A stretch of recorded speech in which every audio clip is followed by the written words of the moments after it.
Welcome, everybody. Thank you so much for attending this session. My name is Yona Verwer. I'm the director of the Jewish Art Salon. And I wanted to thank very much, as always, the team members, which are Judith Joseph and Dorit Dotan, the curators, and also Cheselyn Amato and Chana Wiesenthal-Elias for helping bring this project into being. Okay, Judith. Well, thank you so much, Yona, and welcome to everyone. It's so great to see everybody. I'm coming to you from Chicago. Yona's in New York. Dorit is in Haifa. And I thought it might be fun today if you just put in the chat where you are located so we can see where we're reaching with these programs. And also, I just want to say that if you have a question for the presenters, please put it in the chat and we will, just type them in the chat and we will call on you and make sure that hopefully all the questions get answered. The Open Studios program features artists who are members of the Jewish Art Salon who responded to a call or were invited.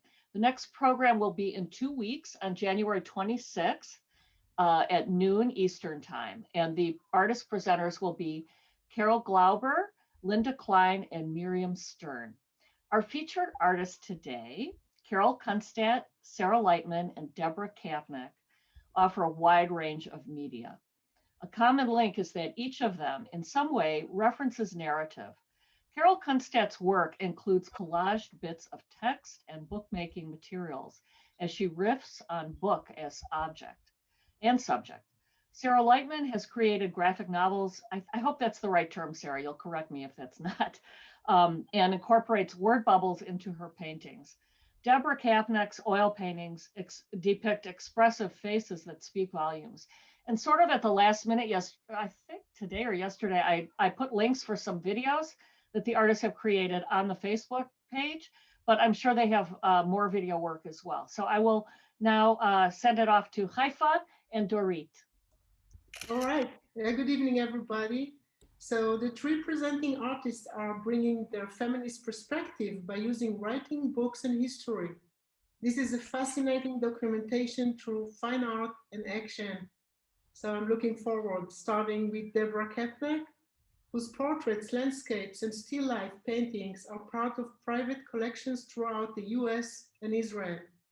Deborah studied art at the Temple University before moving to Israel in 1974. She lived and taught art there for 5 years. There it means here in Haifa.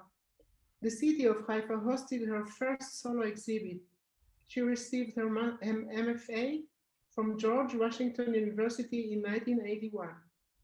Deborah's ultimate focus became social action portraiture, raising awareness and funding for various causes. Her portraits of Ethiopian Jews, commissioned by the American Association of Ethiopian Jews, were purchased for permanent exhibit at the University of Tel Aviv. Deborah's first 2 large compositions of Holocaust survivors are owned by the Florida Holocaust Museum and the Brodsky Enrichment Center in Wynwood, Pennsylvania. Her third composition of survivors' portraits is waiting to find its permanent home. A film was recently produced about her work with survivors by the Max and Bella Stein Foundation. You can look more at her website at deborahkapnekfinearts.com. Looking to hear you now, Deborah. It's all yours. Thank you. Thank you, Dorit and Yona and Judith and everyone else who worked to put this program together today. And thank you for inviting me. So I lived in Israel for 5 years during the 1970s. And I returned to the United States to get my master's in fine arts.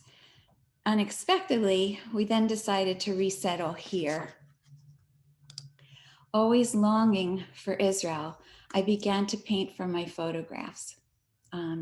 After 20 years of working in oil, I became allergic to oil paint. And I needed to completely reteach myself how to paint with acrylics. We're going backwards, here we go. So these are acrylics now. Acrylic paint felt very foreign and unyielding to me, and it helped a lot as I began to experiment with textures while I painted mostly still life.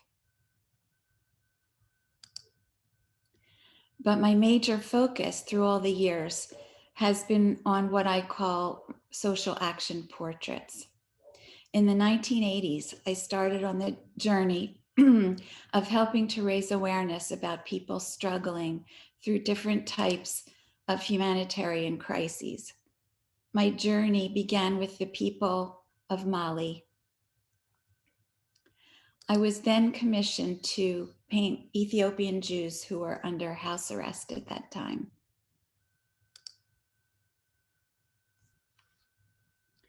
Years later, I felt compelled to bring attention to the atrocities being committed in Darfur.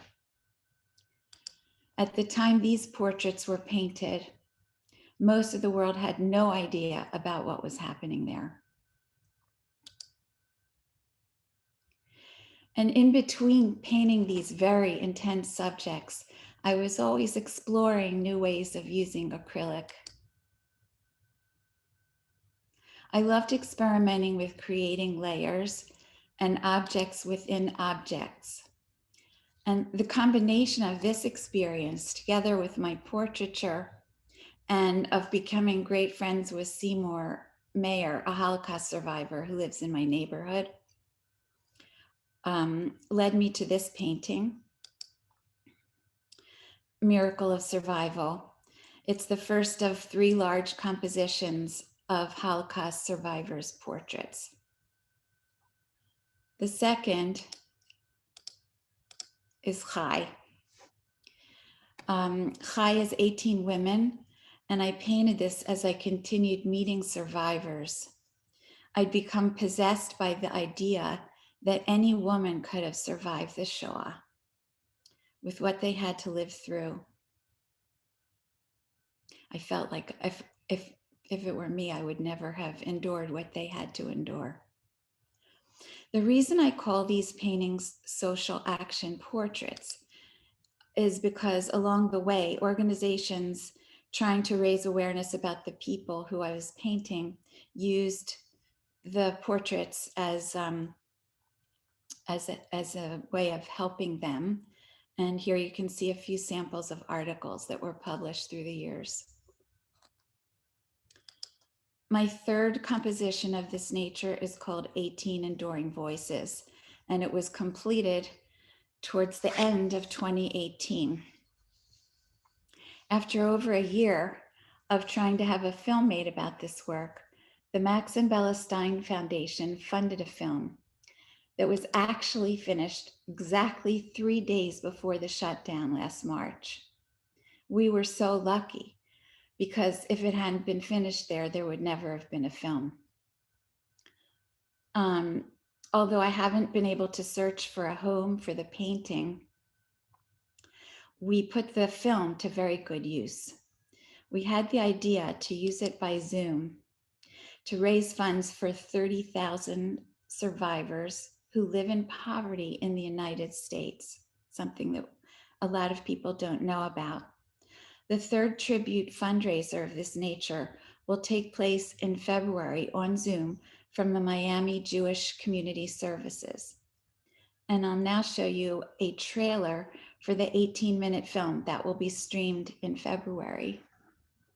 If I can.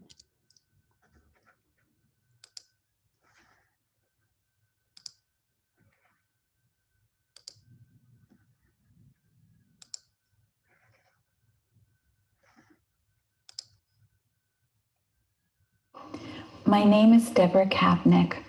I'm an artist, a painter.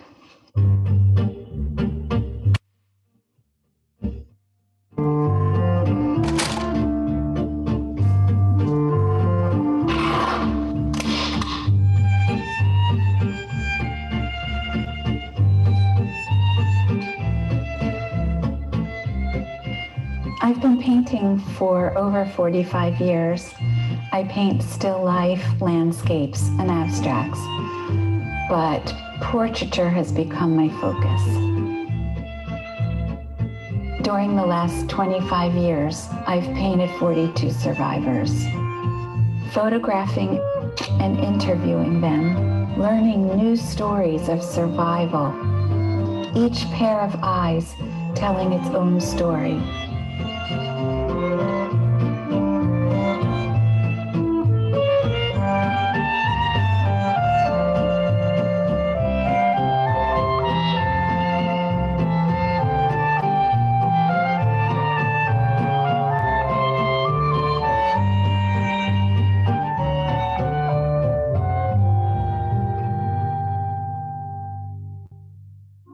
As I worked on these paintings, I heard their voices speaking to me. There was Luba. She lost her entire family in the ghetto. My husband, my child, my brother. Joshua. He was taken to Auschwitz at the age of 15. He told me that in order to survive, he had to behave like an animal. The Nazis forced him to do unspeakable things. When I look at the painting, I see these amazing faces, including my mom's beautiful face, but these other souls that I've never met before, but have all this in common, the common experience of the tragedy of the Holocaust. I see faces that have lived through an awful lot in their life. As a Holocaust survivor, I can feel it in their eyes. I can see it. It's my hope that we will remember, in addition to the millions of lives we lost, we'll remember the survivors.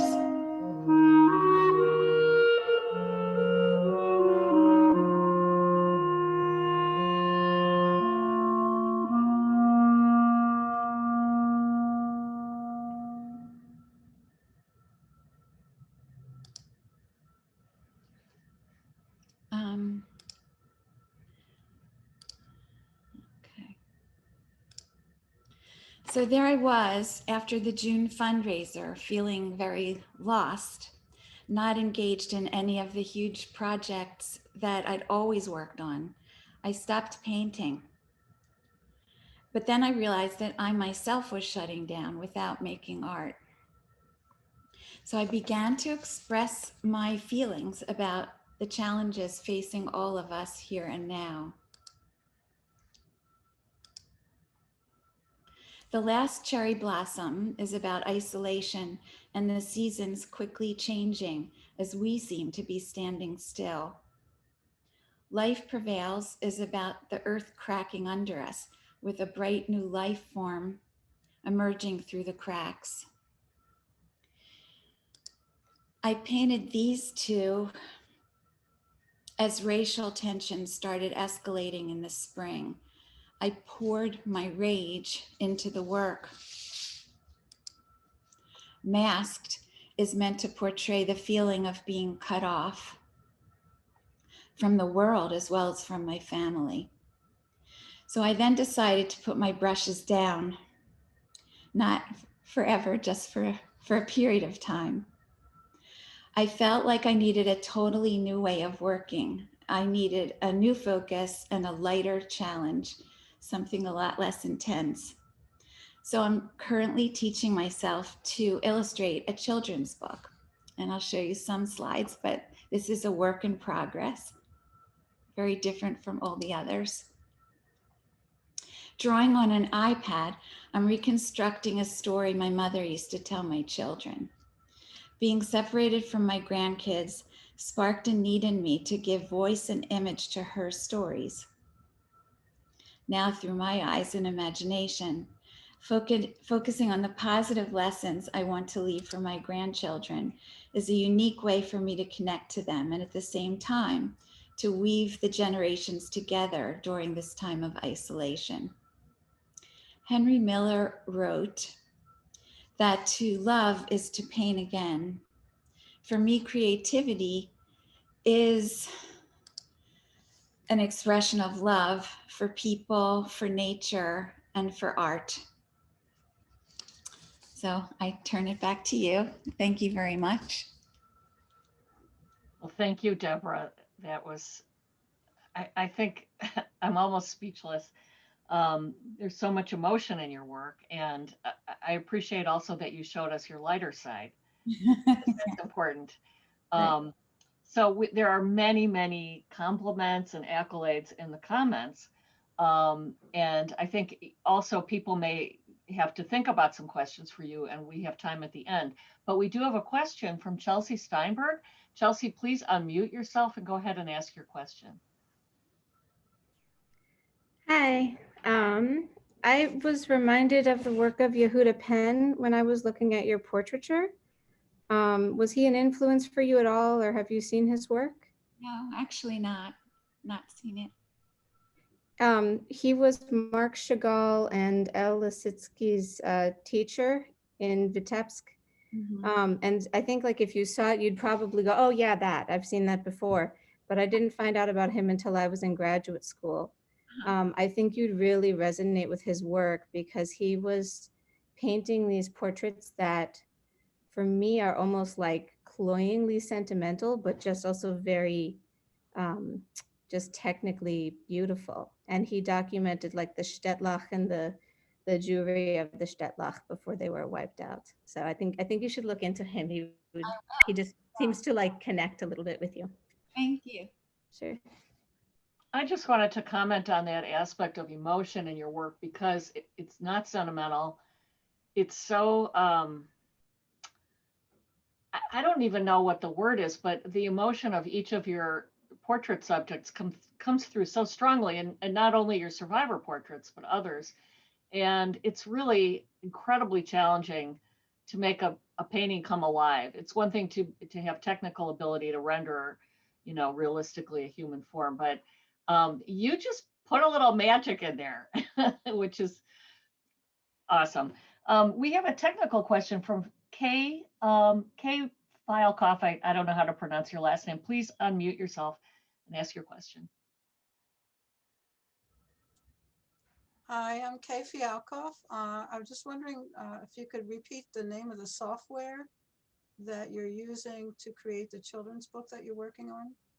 It's called Procreate. Procreate. Thank you. You're doing beautiful work. Thank you. and you're doing everything right for yourself. It's beautiful. Thanks. Thank you. I think at this point, we've got all the questions. Like I said, you're going to have lots of accolades, and we'll send you a copy of the chat. So now let's move on to Carole Kunstadt. It is my pleasure to introduce her. Carole Kunstadt's work on and of paper reference artifacts, antique manuscripts, and books, deconstructing paper and text and using it in metaphorical ways. An irreplaceable aspect of the book is that books absorb histories. Through the manipulation of the antique materials, history, memory, and time merge in a hybrid form, revealing how language can become visual through reinterpretation. Kunstadt often invokes a metaphysical quality of contemplation and timelessness. Born in Boston with a childhood in a small New England town, Kunstadt received a BFA Hartford Art School and continued with postgraduate studies at the Akademie der Bildenden Künste in Munich, Germany. 7 years ago, she re-entered a familiar landscape as in her youth, moving to the Hudson Valley, having lived for 35 years in New York City. She was awarded the Kuniyoshi Fund Award in 2017. Carole, I hand it off to you. Okay.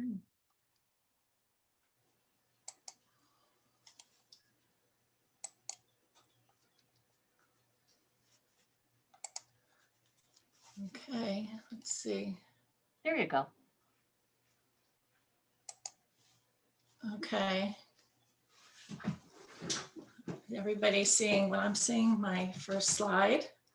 Yep. Okay, great. So today I've chosen to focus on a limited view, which refers to more recent work.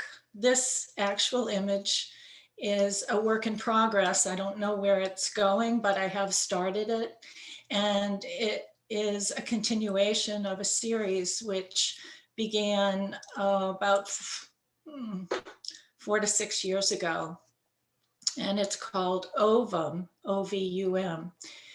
And the text is text from an actual book from 1855, which was written by Margaret Fuller. And I don't know how many people are familiar with who she was. When I bought this book, I didn't have any clue as to who she was, but I knew that I wanted to focus on the female voice.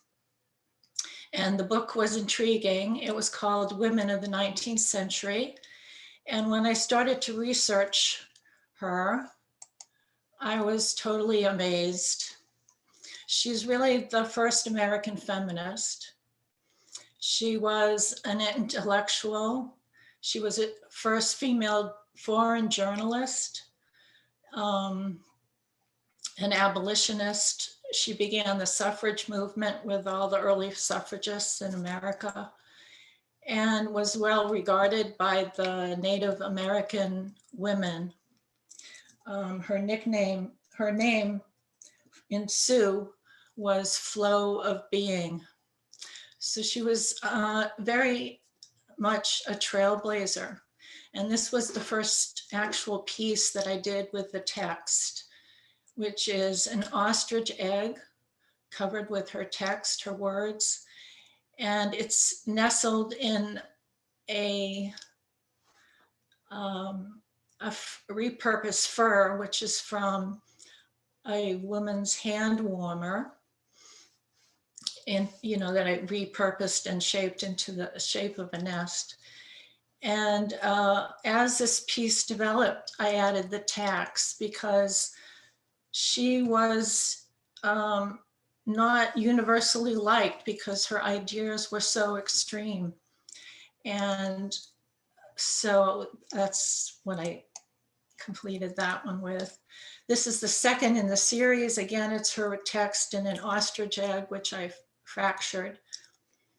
And in the bottom of the egg are actual loose bits of her writing, as well as the ones that are secured.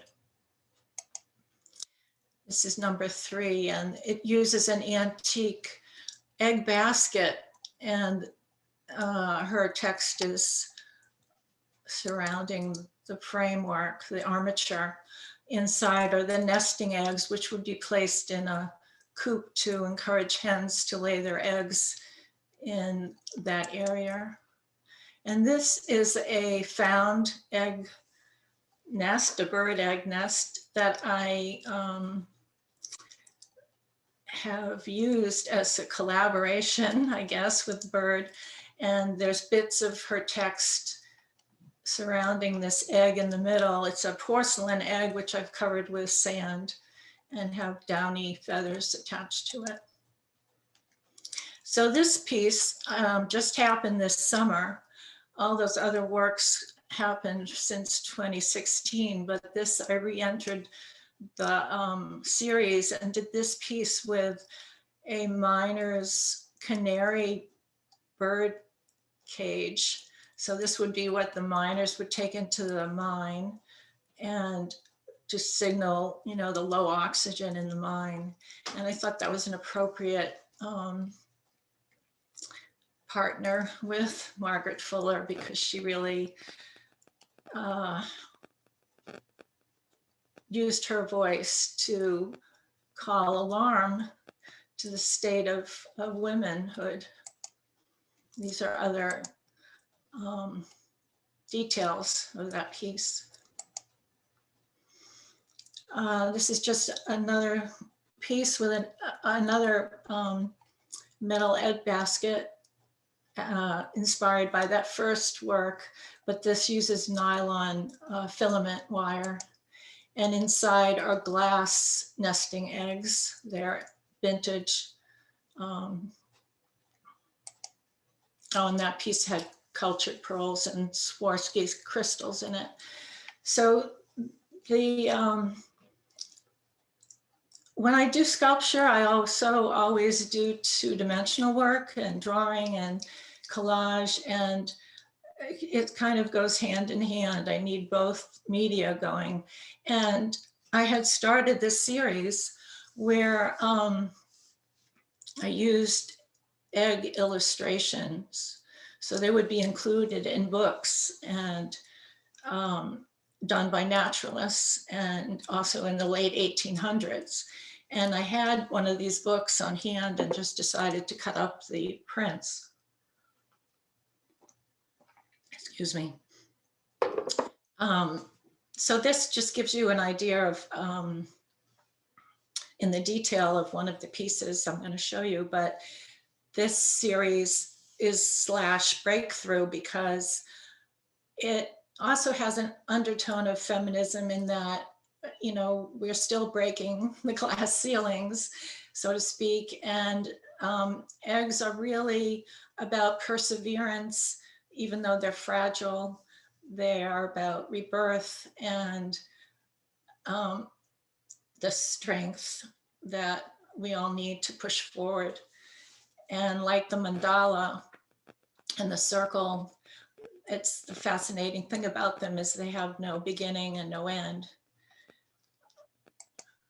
So this is probably one of the first ones that I did. And what really triggered something in me was that when I read the foreword to this book about the naturalist, who was very well known at the time, his last name was Maynard, and around the Boston area, he gives credit in the foreword to the hand coloring done beautifully by Mrs. Maynard. And when I read that sentence, I thought, oh my gosh, you know, there's a female hand in this. And I researched who she would have been. And I guess that's an underlying interest of mine, is to give visibility to women and to amplify their voices. And so this series just really captured my imagination.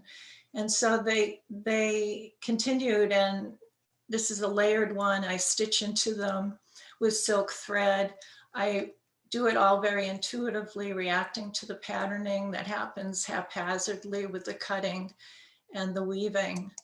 And the images are remarkable in themselves, but I like what happens when they're recombined, and it kind of echoes quilting. It echoes sampling that needlework women were always, doing. This is a close-up. It shows you the layered piece on top, the excavation to show what's underneath, and the stitching. This is another, just to give you an idea of the layering and the weaving.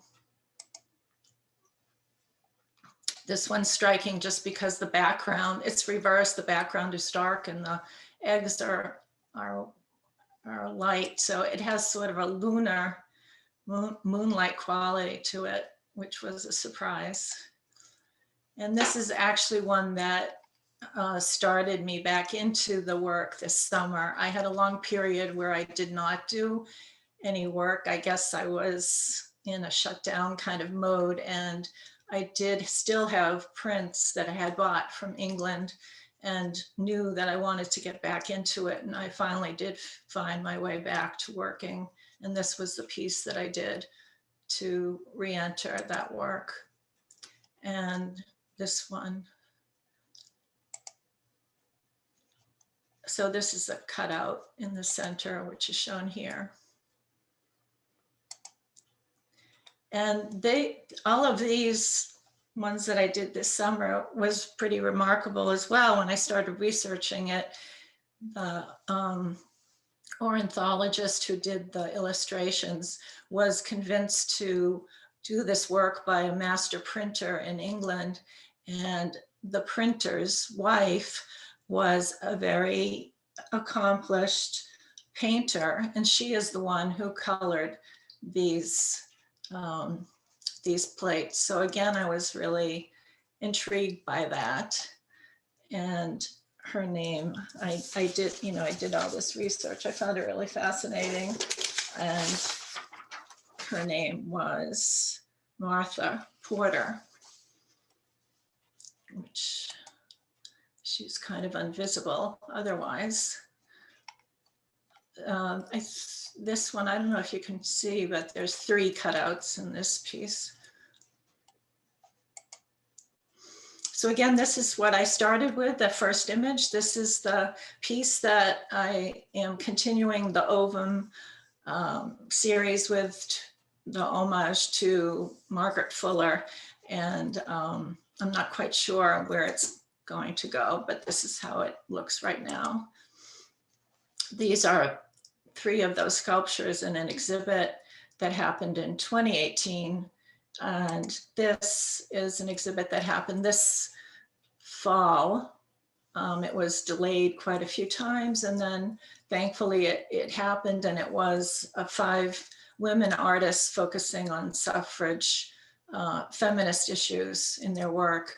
So I was very happy that that actually occurred. That's what I've got.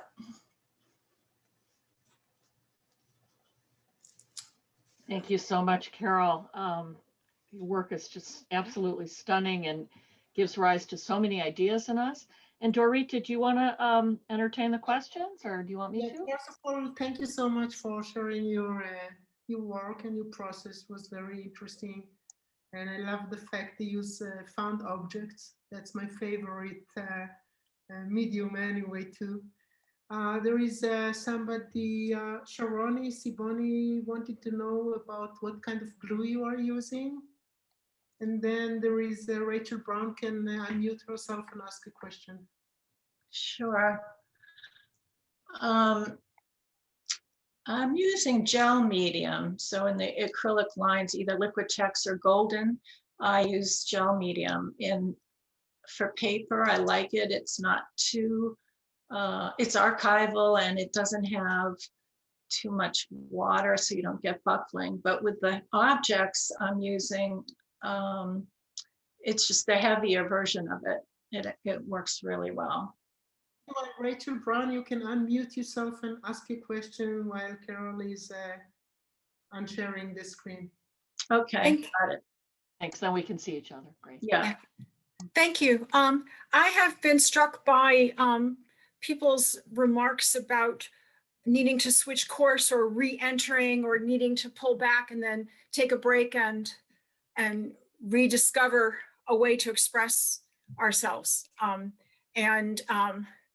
Re-entering is kind of hard. I like to put a C in there, like recentering, and sometimes it feels like you need to just empty out and be very quiet, and other times, like in Carol's remarks, you need to like pick up some research and go explore. So there's so many ways to come back in, but it feels like it's a common experience to need to retract sometimes. Right.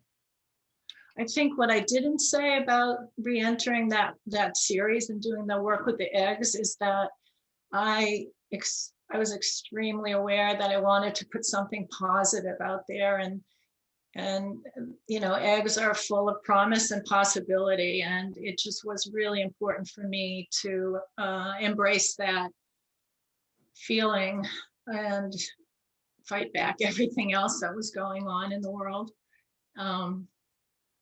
Yeah. Great. We have one more question, if we have time, Judith. Yeah. So Deborah Ogeretz wanted to ask something. Please unmute yourself, Deborah. Hi. I was just wondering if you could further elaborate about the connection between the writer and the use of the egg as the object. Sure. Yeah. Well, I mean, I started with Fuller with ostrich eggs just because ostriches in general were in such great demand for their feathers that they almost went extinct. You know, fashionably, just they were wild about them. and you know, that's kind of from the past centuries. So that seemed to be a good fit. But eggs in general, I think, you know, she was a voice for equality in women, that women should be educated, that women should have the ability to own land. And this came from her own experience. Her father taught her. He was a teacher and she had access to education, whereas most things that women were taught was not very wide, expansive education as she had. She was the most educated individual in all of New England at the time, and a contemporary of Thoreau and Emerson. And so I think because eggs have no beginning or no end, it also seemed a fit, but really because she was, giving birth to new ideas, very extreme ideas at the time. And I think that's where I went with it. Thank you so much, Carol, for sharing all this with us. Thank It was you. very interesting. And there are a lot of comments, compliments on the chat. You can look at it. We'd like to invite Sarah Lightman. Sarah is an artist, writer, and honorary research fellow at Brickbat, University of London. She attended the Slade School of Art for her BA and MFA. She has a PhD from University of Glasgow and edited graphic detail, McFarlane 2014, which was awarded the Koppelman Prize in 2015, the Will Eisner Award in 2015, and the Schneitzer Award in 2016. Her first graphic novel, The Book of Sarah, was shortlisted for the 2019 British Book Design and Production Award for Graphic Novels and the 2020 Communication Arts Illustration Award for Books. Both the Herald Scotland and Pop Matters have listed The Book of Sarah as one of the best books of 2019.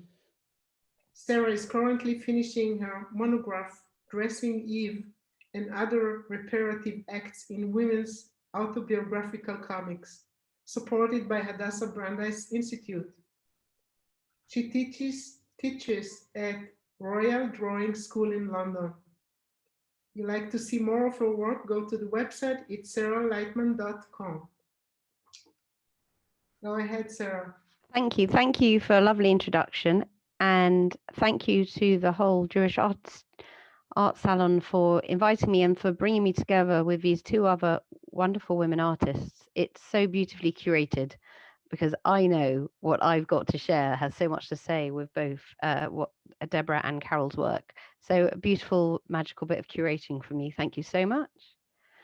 So I called this talk from this, where I'm in New York curating an exhibition to this, which is a picture of my laundry.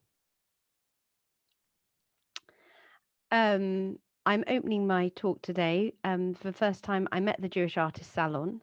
We hosted them when we opened the Graphic Details Confessional Comics by Jewish Women exhibition at Yeshiva University Museum in 2012. And in this photo, I'm standing in front of a full-page comic called The Star Sapphire by Sharon Rudel. The exhibition was inspired by an article written by my co-curator, Michael Kaminer, for the foreword. And the exhibition currently toured 9 museums over 6 years, with tens of thousands of visitors. It's the first ever exhibition to celebrate the contribution Jewish women have had to the field of autobiographical comics.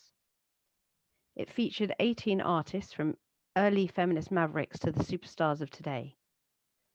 And I also edited an award-winning book about the exhibition, which was the first ever book about Jewish women and comics. During the touring of the show, I did something which we've heard about before, about this kind of amplifying women's voices and recognizing their contribution to culture. We always created events, talks and conferences each time the show opened at a new venue. And here I've got an event at the Cartoon Art Museum, where we have Trina Robbins and Sharon Rudel and others talking about their work to the public. And here is The Star Sapphire, a 4-page comic by Sharon Rudel. It's an autobiographical comic about her moving out of home, living in New York, and her first unhappy marriage. The comic traces how she learned to take care of her life, career, and dreams. This comic formed the inspiration for my PhD, Dressing Eve and Other Reparative Acts in Women's Autobiographical Comics. It'll be published in 2022 by Penn State University Press in a Dim You're Not series edited by Samantha Baskind. I created the term feminist theologicomics to describe how, in my 4 chosen comics of my monograph, the artists highlight androcentric and misogynist biblical narratives and iconography, and rewrite and redraw them as feminist reparative acts. As you can see, Sharon Rudel has taken Masaccio's Eve and dresses her. But more than that, throughout the whole comic, she gives Eve power and possibility and does not send her into exile. Eve is celebrated for her independence and intelligence and not cursed or condemned. But rather she ends in a circle of friendship and equality. Rudel symbolizes equality, unity, and community in the circle shape of this commune, where men and women are all eating together on the same level. It's a profoundly different scenario from the story of Eve and the apple in Genesis.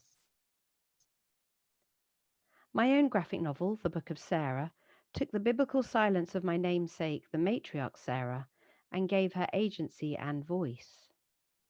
In the Book of Sarah, I trace my journey from the youngest child in an Orthodox Jewish family to my life now as a mother and artist. And I love this comment from a Goodreads author. I love that my work isn't a traditional comic. I love how I don't fit. It's what I've been learning to become comfortable with and even celebrate about my work and myself. Here is a page from my book. I borrowed the image from Rembrandt's print, Abraham Entertaining the Angels. Sarah was childless, a shadow figure behind the door. Her husband and the angels discussed her body, her barrenness, and her future pregnancy in her virtual absence. And here's how Professor Victoria Ahrens describes my book. In Lightman's skillfully visual memoir, the biblical matriarch is summoned out of the shadows by her namesake. She is given renewed voice, reanimated and heard through Lightman's own story. I'm now going to read you a few pages of how I interweave my story and Sarah's. But before I do that, I want to introduce you to the structure of the graphic novel, where I started with the traditional order of the 5 books of Moses, but then I go off-piste as my life left the narrative set to me by my family and culture, and as I, a woman, make my story and my dreams the center of my life. I become my own book. My years of threading my narrative with Sarah started at the Slade School of Art. Every morning during the first 3 years at the Slade School of Art, I would read that week's portion of a Torah, a passage from the book of Moses that is read out in synagogues and changes each week. I would mark down my questions and comments in the margins. 3 times over, I read and marked the same story of the matriarch Sarah. 3 times I traveled that bridge between her death and my life. And then I would travel on a tube to the Slade and show my drawings of my own life story. The Book of Sarah, the life of Sarah. The life of Sarah, and these were the days of the life of Sarah when she reached her 23rd year. The life of Sarah. The life of Sarah, that is the book of Sarah. The life of Sarah, and they said to her, there is no book of Sarah. But is there not a book of Esther and a book of Daniel, she asked. And they said, you have a whole section of a Torah named after you, and a Torah is holier than the writings of the prophets. But still she demanded a book of Sarah. So as you can see, what I've done is, as well as imitating the traditional commentaries on the Book of Sarah, I've also interwoven my own autobiography because my brother and sister are called Esther and Daniel.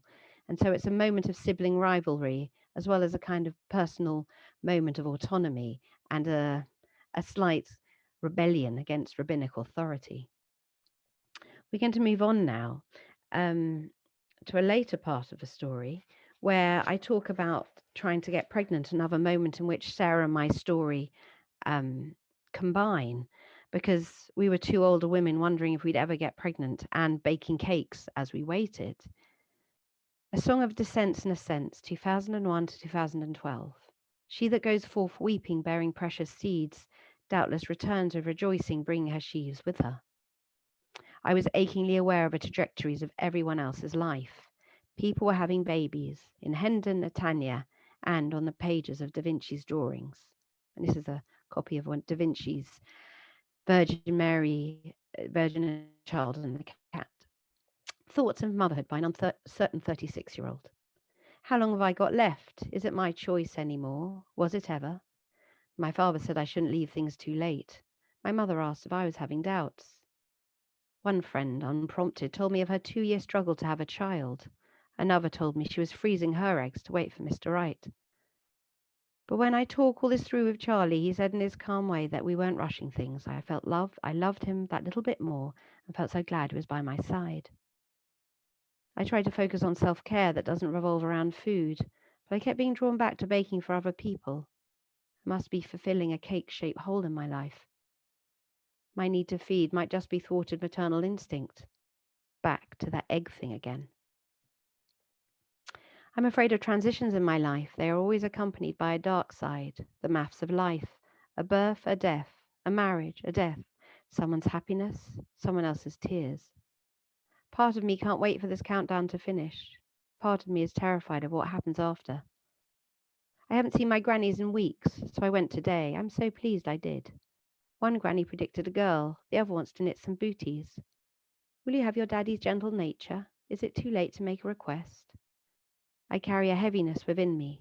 It wakes me at night. It kicks me in the morning. Your little head pops out. A bump in my side. Then pops back in again. Hello, baby. Hello, little blessing. And now we move on to Harry's Genesis.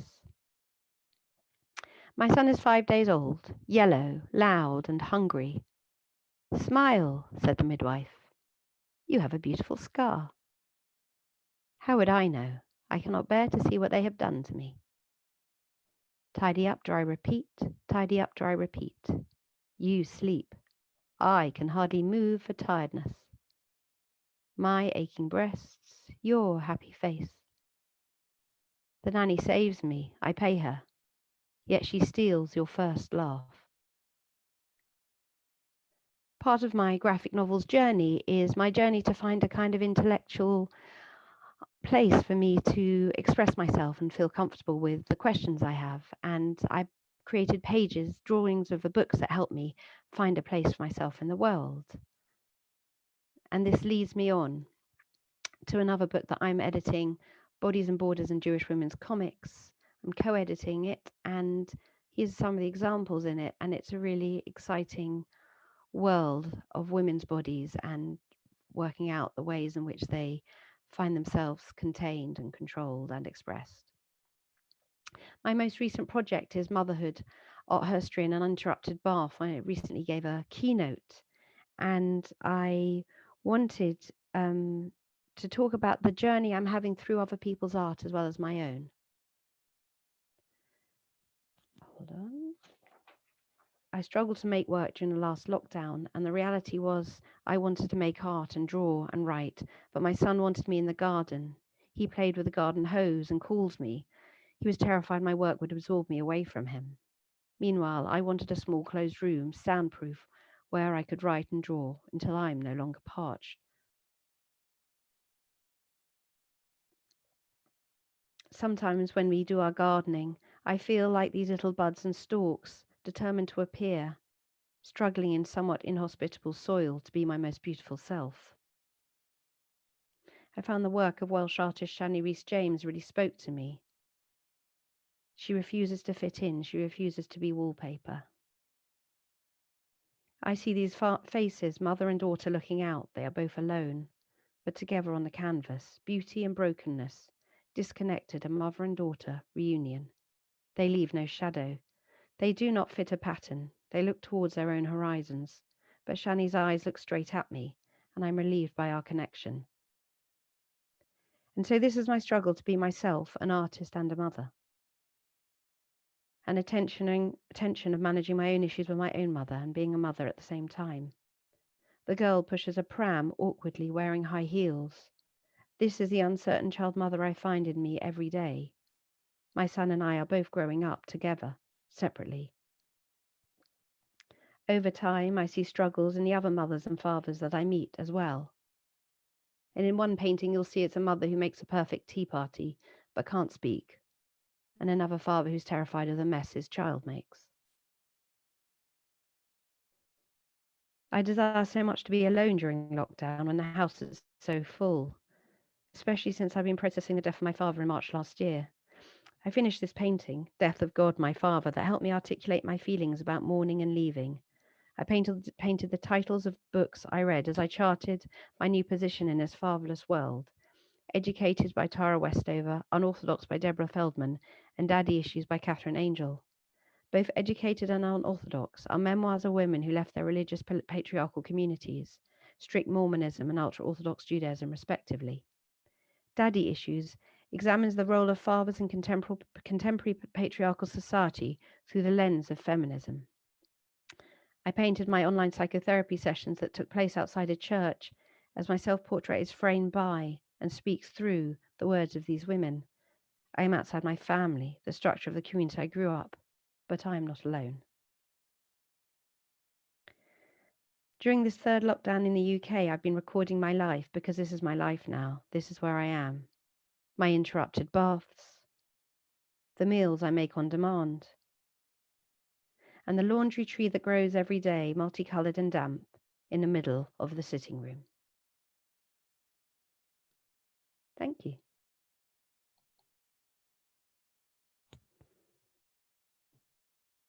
Ooh, fantastic presentation. Thank you. So I just was so taken with your glass half full page.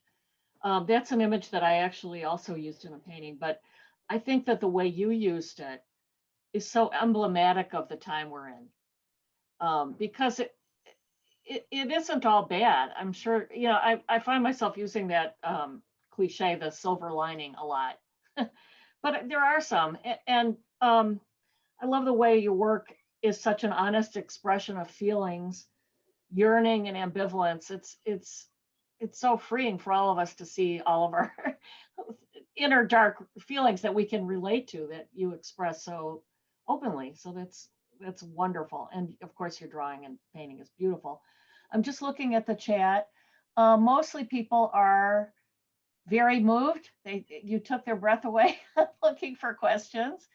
So does anybody have questions for Sarah? Yeah, I have a question, Sarah. That was fantastic. I loved it.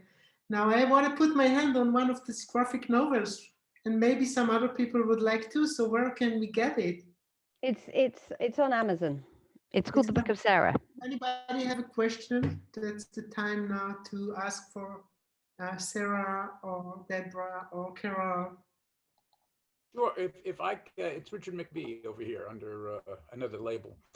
Anyway, I was wondering, Sarah, wonderful presentation, all of you wonderful presentation. Sarah, I'm wondering if you are considering exploring any other female narratives in Tanakh.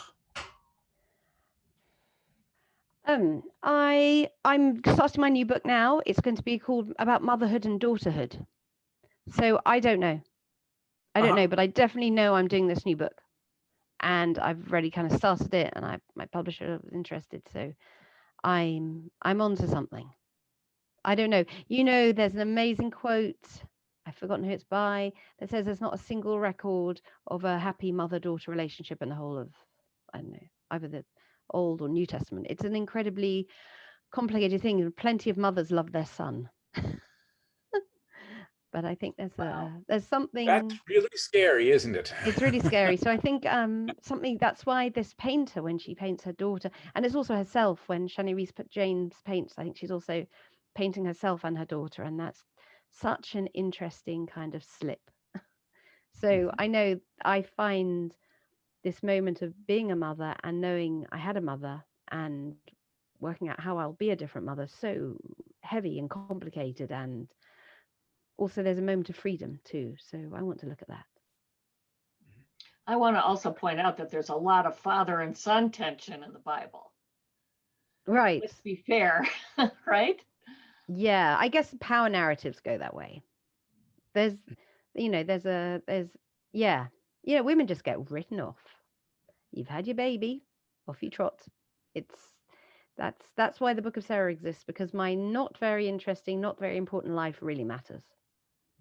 Because you're telling all this stuff. If I may say, if you go a little deeper, I mean, because this has become my specialty. The female narratives in Tanakh, and certainly in Torah, they're actually basically, they are what drives the narrative forward, as far as I'm concerned. And so they don't just wander off, drop babies and wander off. In fact, no, they actually really make the whole thing go and determine the end. I mean, if you look at how you get to King David and then ultimately Mashiach, it's all women who are making it happen against what normally would have happened. Oh yeah, and that's often ignored by by religious teachers. Of course, right. Totally ignored. That's our job, is to make sure it's not ignored. Right. I think one of the reasons. Oh, sorry. I'm sorry. Go ahead, and I have a question when you're done. I was just going to say one of the reasons I talk about this in the monograph coming out, but I talk about one of the reasons I wanted to talk about Sarah and having a baby was in the Torah. All she does is happy she's had a baby. Now I can promise you, no mother just sits and laughs and is delighted by this child. There's an enormous amount of ambivalence and complicated feeling, and I just think certain types of female experience are glossed over. And I think we don't need to gloss over them. And I wanted to reclaim ambivalence and complicated feelings and let us feel proud of the fact that we have many layers to how we experience things. Yeah. Fantastic. Yeah, really, because if it was all sweet and happy, like big deal, big whoop, right? It's an achievement that mothers don't, well, that we don't kill our kids, actually. And I'm speaking as a mother with 3 kids in 2 years. So yeah, they're all alive. They're in their 30s. Did you want to add anything? I think it's very interesting how you riff off of other people's work, how you it's a part of your process of creativity, of how you take somebody's painting and then make it your own. And it's an interesting process. I'd like you to, could you comment on that? I feel that, and especially in this new book I'm doing, but equally with the graphic novel work I've done, it's creating your own kind of maternal line, like my artistic line, my lineage. I'm looking for a lineage, and I'm looking to say these are the people who have taught me and helped me know that it's okay to keep on my path. And it's like when you, I don't know, in any academic work or biblical commentary, say this person was my teacher. And it's a similar process of acknowledging, and again, what we were saying, amplifying women's voices, also amplifying your creative lineage.